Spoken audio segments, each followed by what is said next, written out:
you. Further debate. I recognize the member from Stormont, Dundas, South Glengarry. Thank you, Speaker. I'm proud to stand and rise and speak to Bill 149, Ministry of Health and Addictions. Speaker, one of the greatest frustrations that I've experienced since becoming an MPP is the lack of mental health services for my residents of Stormont, Dundas, and South Glengarry. So let us be clear, this Liberal government has failed this vulnerable sector and their families, desperate for help. The local police services report that a major portion of their time is taken up dealing with people with mental health issues, spending hours in an already crowded hospital emergency department, sitting with their clients waiting to be admitted, taking a number as more serious cases are dealt with. In addition, the cost to municipal governments and the healthcare system, it's the wrong way to deal with serious mental health issues.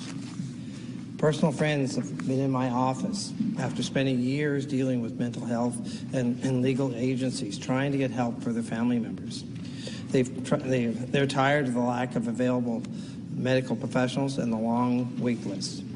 Speaker, in Cornwall, the government has brought most of the agencies providing mental health services under one roof. And I believe the initiative has a lot of merit. And I applauded the government for this project.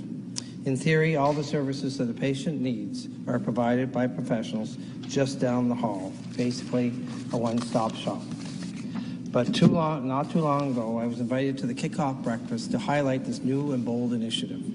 The Chief of Staff rose to account for all the merits of this trial and the successes that one would expect with the creation of this new service hub. He talked to the ability of dealing with clients who walk in desperately needing help to be assessed and then assessing required professionals just down the hall.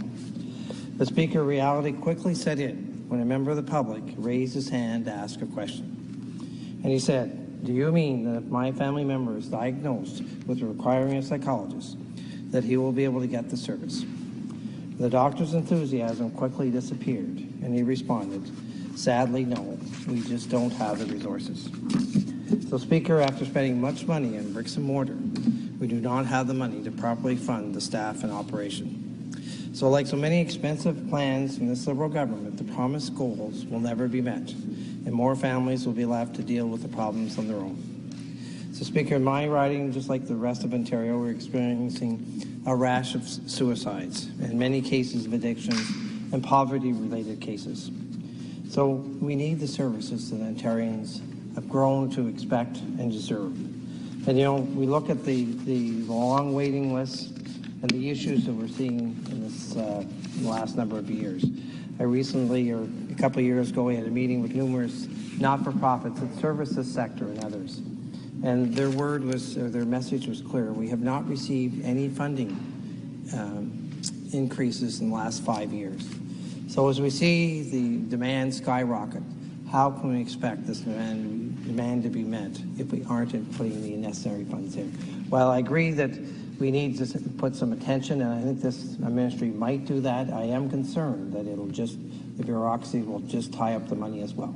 But we will be supporting this. Thank you.